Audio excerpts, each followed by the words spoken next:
Hello students, welcome to the maths class. I hope you all have completed your exercise 6.1. Now we will start today's discussion with this topic of reciprocal of a rational number. आप सबको पता है ना rational number क्या होते हैं? कुछ इस तरह के होते हैं ना, a बाई बी के फॉर्म में होते हैं या फिर इसको p बाई क्यू के फॉर्म में मैंने बताया हुआ है, किसी भी फॉर्म में हो. सो इस तरह के फॉर्म में रैशनल नंबर्स होते हैं ना. सो सिंपली अगर रैशनल नंबर्स का आपको रेसिप्रोकल करने को कहा जाए तो उसका इन्वर्स कर देंगे, उल्टा कर देंगे. जो डिनोमिनेटर वैल्यू है वही न्यूमरेटर में चली जाती है, जो न्यूमरेटर वैल्यू है वो डिनोमिनेटर में आ जाती है. So see a by b का रेसिप्रोकल क्या हो जाएगा? b upon a. इन्वर्स हो गया. Now here comes the twist कि अगर आपसे a by b raise to the power n यानी एक्सपोनेंशियल फॉर्म में जो वैल्यू रेशनल नंबर्स गिवन होते हैं, एक्सपोनेंशियल फॉर्म में जो वैल्यूज गिवन हैं, अगर उसका आपको रेसिप्रोकल निकालने को कहा जाए तो कैसे करेंगे?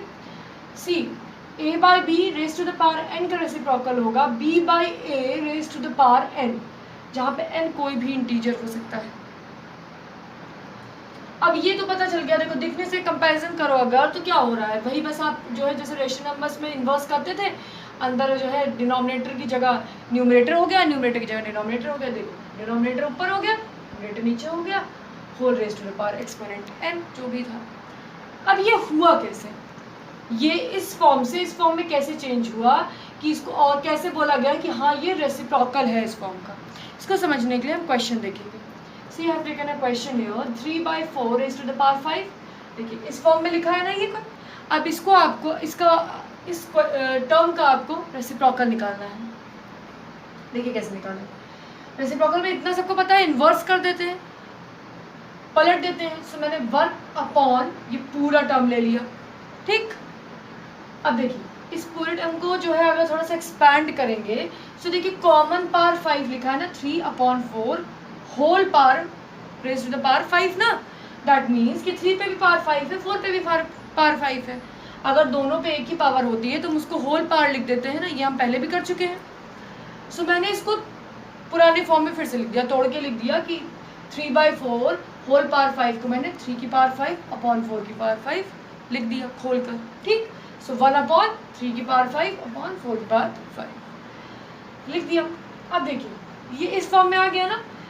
सो ये दोनों वैल्यूज न्यूमरेटर डिनोमिनेटर है ना. ऊपर वाले 1 के पास डिनोमिनेटर है नहीं है. सो अगर देखिए ऊपर वाले 1 के पास अगर हम डिनोमिनेटर ले आते हैं तो मल्टीप्लाइड बाय ये ऊपर जाएगा, या फिर चलिए ये समझ में नहीं आएगा. सो ये कुछ division type kind of thing लग रही है. देखो अपॉन का मतलब क्या होता है? डिवीजन ना. और डिवीजन के केस में जब मल्टीप्लिकेशन करते हैं तो नीचे वाली वैल्यू का यानी दूसरे रेशनल नंबर का इन्वर्स हो जाता है, उल्टा हो जाता है ना. ये सबको पता. सो 1 के पास कोई डिनोमिनेटर नहीं है तो हम 1 मान लेंगे. अब मल्टीप्लाई का निशान लगाएंगे, जो नीचे वाली वैल्यू है यानी जो दूसरे रेशनल नंबर का उल्टा हो जाएगा. सो 4/5 हो जाएगा ऊपर और 3/5 हो जाएगा नीचे. अब ये मल्टीप्लाई होगा तो क्या आएगा? 4/5 अपॉन 3/5. देखिए मैंने यही लिखा ना यहाँ पे, इस स्टेप के बाद यही किया है ना. ये जो मैंने पूरा किया यहाँ पे ये वैल्यू आई ना. सी अब ये देखिए ऊपर भी 5 नीचे भी 5, कॉमन पावर्स है ना तो whole power 5. So 4/3 raise to the power 5. तो देखिए जो 3/4 रेज टू द पावर 5 था वो 4/3 रेज टू द पावर 5 बन गया ना. अंदर की वैल्यूज इनवर्स हो गई, whole power 5 as it is copy हो गया. So this is how we find out reciprocal of any given number, any given rational number which is raised to the power of its exponent.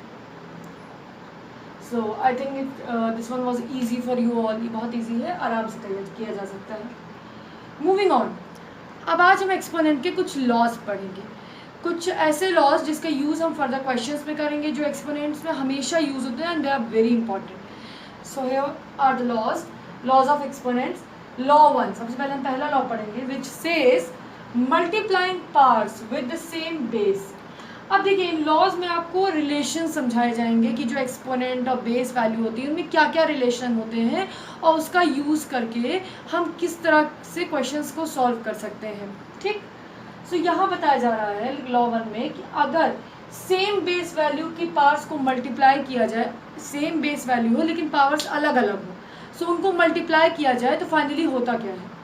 क्या लिखा हुआ है, multiplying parts with the same base.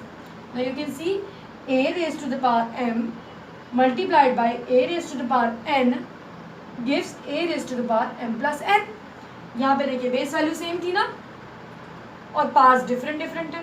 सो क्या करते हैं, जब base value same हो और पार्ट्स डिफरेंट डिफरेंट हो और तब मल्टीप्लिकेशन का प्रोसेस हो रहा हो, तो हम ऐसे लिख सकते हैं कि हम कॉमन बेस वैल्यू लिख देंगे, मतलब दोनों में ए थी ना तो एक ही ए लिख देंगे और जो पार्ट्स होती हैं उनको एड अप कर लिया जाता है.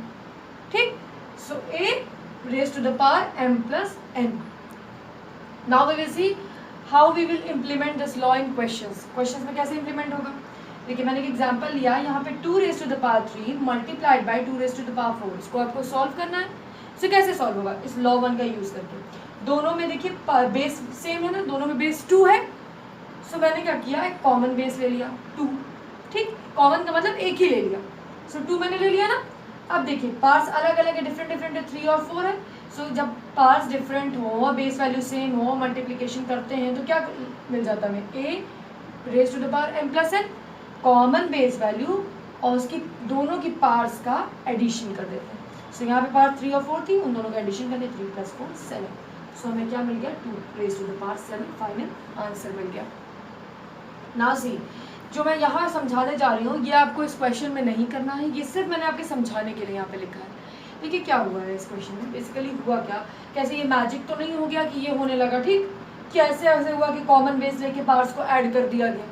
तो देखिए अगर थोड़ा सा इजी टर्म्स में अगर इसे समझेंगे तो कैसे होगा. देखिए 2 रेज टू द पावर 3 का मतलब 2 को 3 टाइम्स मल्टीप्लाई करना, फिर multiply by 2 raise to the power 4 का मतलब 2 को 4 बार मल्टीप्लाई करना. तो मैंने इसे खोल के लिख दिया एक्सपैंडेड फॉर्म में ना. अब देखिए यहाँ पे 2, अब काउंट कर लीजिए 2 कितनी बार हुआ, 1 2 3 4 5 6 7 7 टाइम्स हो गया ना. तो इसको 2 रेज टू द पावर 7 लिख सकते हैं, जिसको अगर तोड़ के लिखा जाए तो 2 रेज टू द पावर 3 + 4 भी लिखा जा सकता है. सो कुछ इसी तरह का काम यहाँ पर हुआ. इसमें ज़्यादा अगर थोड़ा सा कन्फ्यूजन हो जाए, इसको उतना, ये जिसको समझ में आ रहा है उसके लिए बहुत अच्छा है, नहीं आ रहा है तो कोई प्रॉब्लम नहीं है. ये चीज़ समझ में आई ना कि इस लॉ को क्वेश्चन में कैसे इम्प्लीमेंट करते हैं, कैसे यूज़ करते हैं. So that's all for you. Okay, I hope this one is clear. Now see, here I am going to discuss second law, which is of division, dividing parts with the same base. अब इस case में क्या होगा, जब हम same base में different different parts हों उसको डिवाइड करेंगे. सो क्या होता है अल्टीमेटली, सी यहाँ पे a raise to the power m divided by a raise to the power n लिखा है. ठीक, बेसिस सेम है दोनों केस में ना, a बेस यहाँ पर भी है, a बेस यहाँ पर भी है, लेकिन पार्ट्स डिफरेंट है. न्यूमरेटर में देखिए पार क्या है m, डिनोमिनेटर में पार क्या है n. सो मूविंग ऑन, हम इसको कैसे करते हैं, कॉमन बेस लेते हैं दैट इज a और पार्ट्स को सब्सट्रैक्ट कर देते हैं. न्यूमरेटर की जो पार होती है that is m here minus जो डिनोमिनेटर की पार है वो n. ठीक, so a upon a raise to the power m upon a raise to the power n gives a raise to the power m minus n, जहाँ पर m और n दोनों क्या होते हैं, इंटीजर्स होते हैं. Now see how we this implement this law in questions. Example मैंने एक लिया है आपके लिए, 5 raise to the power 7 divided by 5 raise to the power 3. Now see here, दोनों केसेस में, दोनों टर्म्स में, दोनों नंबर्स में देखा जाए अगर तो कॉमन बेस है ना, सेम बेस है ना, 5 है दोनों केस में बेस, और पार्ट्स डिफरेंट डिफरेंट है, इसमें 7 है इसमें 3 है. सो मैंने इसको इस फॉर्म में लिख दिया, a raise to the power m upon a raise to the power n की फॉर्म में लिख दिया ना, 5 raise to the power 7 upon 5 raise to the power 3. So इसके अकॉर्डिंग हमारा a तो 5 हो गया है. ठीक, m हमारा 7 हो गया है और n हमारा क्या हो गया है, 3 हो गया है ना. See here, so a raise to the power m upon a raise to the power n अगर हो तो हम क्या लिख सकते हैं, a raise to the power m minus n. So a हमारा 5 है, m हमारा 7 है, माइनस हमारा n जो है 3 है. So 5 raise to the power 7 में से 3 माइनस करेंगे तो क्या आएगा, 4. So 5 raise to the power 4 is the final answer है. सो देखिए इन लॉज का यूज़ करके कितना इजीली हम क्वेश्चंस को सॉल्व कर सकते हैं. यहाँ पे हमारा आंसर आ चुका है. अब मैं इसके बाद जो आपको समझा रही हूँ वो समझा रही हूँ कि ये जो हुआ, ये जो पूरा प्रोसेस आपने किया वो कैसे हुआ. This is just for your explanation, for your understanding. 5 raise to the power 7 को आप क्या लिख सकते हैं, 5 को 7 टाइम्स अगर मल्टीप्लाई कर दें, वो 5 रेज़ टू द पावर 7 ही तो होता है। So 5 into 5 into 5 into 5 into 5 into 5 into 5 मैंने लिख दिया, whole upon 5 raise to the power 3, मतलब 5 को 3 टाइम्स मल्टीप्लाई, 5 इंटू 5 ना सी।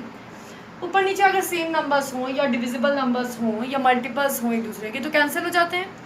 सो एक 5 से कैंसिल हो जाएगा ना, नेक्स्ट 5 से कैंसिल हो सकता है, ये वाला 5 से कैंसिल हो सकता है ना सी। कितने 5 बचे, ऊपर नीचे तो कुछ भी नहीं बचा, ऊपर कितने 5 बन जा 5 बन जा 5 बन जा 5 बन जा 5 बन जा 5 बन जा 5, ऐसे कैंसिल हो गया था। सो ऊपर क्या बचा 5 इंटू 5 इंटू 5 इंटू 5, तो मैंने 4 टाइम्स 5 को मल्टीप्लाई करके लिख लिया। नीचे 1 बचा है तो मैंने उसको इग्नोर कर दिया। सो यहाँ पे इसको 5 को 4 बार मल्टीप्लाई किया गया है, तो उसको 5 रेज़ टू द पावर 4 लिख सकते हैं ना। जिस नंबर को मल्टीप्लाई करेंगे वो बेस वैल्यू हो जाता है, और जितने टाइम्स मल्टीप्लाई करेंगे वो हमारा एक्सपोनेंट हो जाता है। सो 5 को मल्टीप्लाई किया है तो 5 हमारा बेस वैल्यू, और 4 बार मल्टीप्लाई किया है सो हमारा 4 यहाँ पे एक्सपोनेंट हो गया। So this is the required answer. So this is how the process is being followed. ऐसे हम इन क्वेश्चंस का में प्रोसेस करते हैं। ये सिर्फ इतना चीज़ आपके एक्सप्लेनेशन के लिए था। बेसिकली आपको ये मेथड यूज़ करके आपको सॉल्व करना है, इससे आपके क्वेश्चंस जल्दी सॉल्व होंगे और थोड़ा सा इजी भी हो जाएगा आपके लिए। Now what you have to do, मैंने जितने भी लॉज 2 लॉज आपको आज समझाए हैं, वो दोनों लॉज आपको अपनी कॉपी में नोट डाउन करने हैं, सो दैट इन फ्यूचर आपको रिविजन करना हो तो आपके लिए ईजी अप्रोच हो। So that's all for today, thank you.